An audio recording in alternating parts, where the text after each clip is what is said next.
我們一直想着都是手裡有點存款，瘋狂消費才能讓生活過得幸福。好多人拼命賺錢，到手就瘋狂買。可要是沒錢了呢？生活裡的煩惱也都是錢帶來的。交通太折騰，吃飯只能湊合，住的地方不舒服，想休息一下都覺得很奢侈。所以錢當然可以讓我們過得舒服一點，只是我們都把錢花在了一堆壽命很短的物品上。買回家後，只是給家裡多增加了一個要收納、要清理、要處理的閒置物品。今天就給大家分享8個普通人不用花大錢也能讓生活的幸福感翻倍。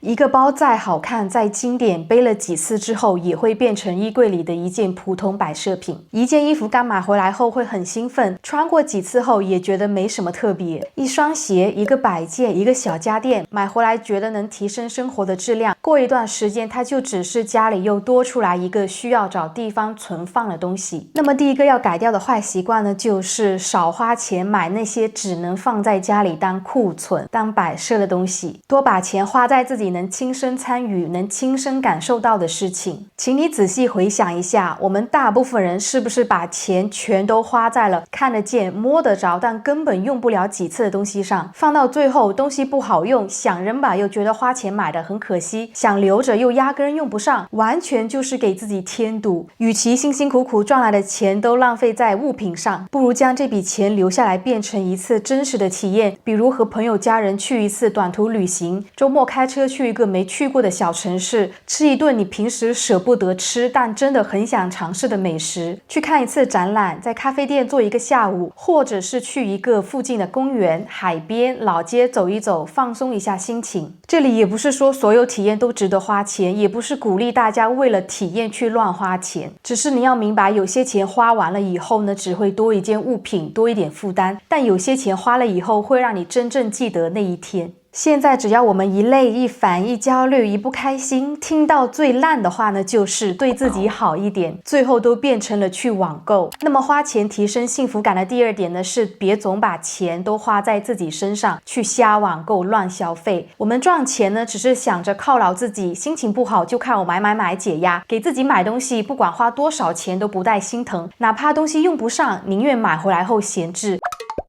可只要一提到給家裡人、給身邊朋友花錢，立馬就開始捨不得，心裡想着給別人花1分錢都是吃虧。說白了，我們人呢都是自私，這很正常，誰賺錢都不容易，第一反應肯定是先滿足自己。只是做人過日子，真的不能光算計自己那點得失，越自私只會盯着自己享受。錢呢也不一定每次都要花在自己的身上才算值得，留一點小預算給身邊的人，比如回家時給父母買幾件他們平時捨不得買的新衣服，他們愛吃的水果和營養品，和朋友見面呢順手請一杯飲料，讓身邊的人感受到被惦記、被在乎，能被記住喜好，他们心裡也暖暖的，這都是你自己買再多物品都換不來的。花錢想把日子過得舒服。第3點呢，是千萬別再委屈自己省吃儉用，就為了咬牙攢錢買一個特別貴的大件物品，一隻包包、新電腦、新相機。為了這些東西，你對自己特別摳。每天早餐隨便啃個乾麵包對付，捨不得多花幾塊錢買份熱乎早飯。平時想吃點新鮮水果也捨不得買，換季天冷添件保暖的大衣都要猶豫半天，天天都在將就，都在湊合，目的就一個，攢夠錢買那台幾千塊的電子產品。換了新手機後，還是天天拿出來網購和刷抖音消磨時間。電腦買回來了，還是要繼續處理繁瑣的工作。當然不是說大件的物品都不值得買，它們很重要，也確實能讓你用很多年。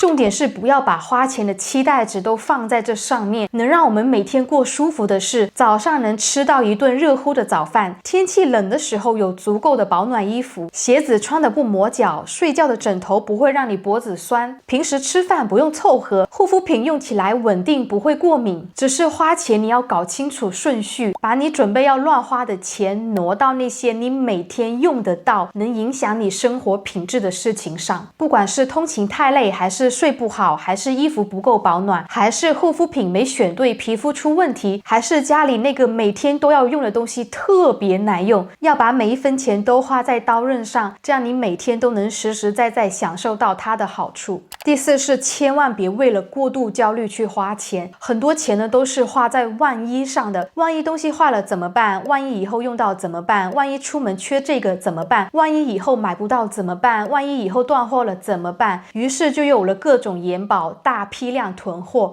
把辛辛苦苦賺來的錢全壓在沒用的東西上。平時不管買家電、買手機、買任何產品，銷售永遠都在忽悠你，多花點小錢買個延保，加個額外增值服務，辦個讓人安心的套餐，等真正出問題想理賠，就會各種卡門檻，全是各種隱形條款和限制，到頭來花了錢一次都用不上，純粹白白送錢。該花的錢我們也不能省啊，但普通生活裡有很多都是焦慮型消費，家電壞了不代表你的生活也就崩塌，東西沒帶齊是可以臨時購買，護膚品用完了不代表你必須提前囤5瓶，洗衣液、紙巾這些日用品也不用一看到活動就囤滿整個櫃子，需要再補是完全夠了。我們人啊，就是心裡太沒有安全感，總喜歡提前預判所有風險，把還沒有發生甚至一輩子都不會發生的事情當成必須花錢解決的大事。所以啊，不如缺多少買多少，按需消費，不要瞎購買，把錢實實在在留在自己手裡。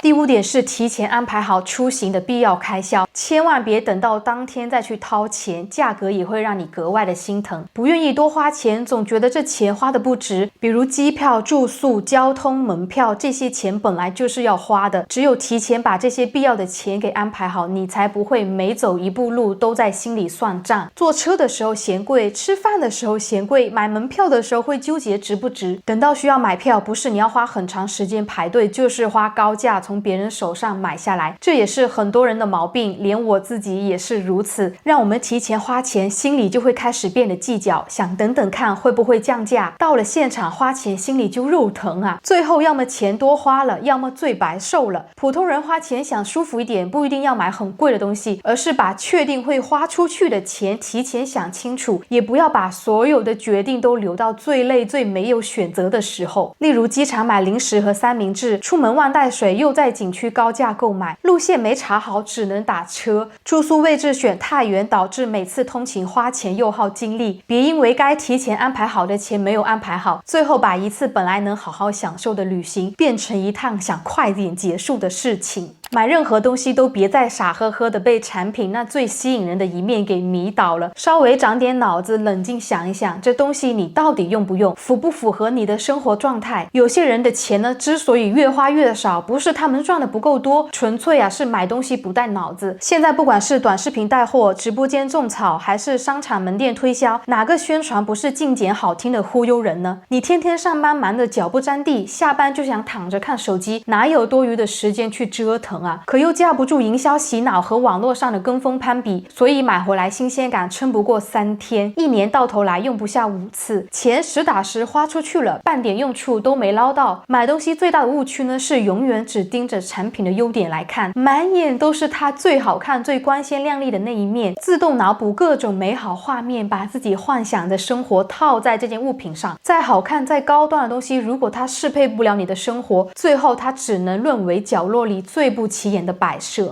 省錢當然是好事啊，我也一直支持大家能省就省。可有些省錢方式真的讓人心累，比如買點日用品，在淘寶、拼多多、京東來回切換，先看有沒有滿減，再看有沒有優惠券，再看看直播間是不是更加便宜，看湊單能不能再減一點，最後為了便宜3塊5塊，硬是花了1個小時在那裡算數。那像貴一點的衣物、長期使用的東西，這些東西才是最值得認真比較。如果只是買生活的消耗品，真的不用每次都像在做研究，不用每次都打開10幾個頁面，把自己搞得像採購部門上班一樣。只要找到一個價格合理、質量穩定、你自己經常用的店鋪來購物，就算價格差個3塊5塊，你也不要太糾結了。如果每一筆消費都追求極致、最低價、最優惠，去計較那幾毛錢，那你一天的精力都不夠用啊。像我之前想買小髮夾，雖然網上呢有便宜的價格能賣好幾個，但我只需要2個髮夾，乾脆呢就在線下店裡去買，還能感受一下夾子的質量如何。不然你從網上買回來的質量不好，還要花時間去退貨，為了那麼一點點小東西，真的不值得花時間。所以呢，像一些比較小的物品，能在線下店裡，能在最近的地方買到，就在最近的地方買吧。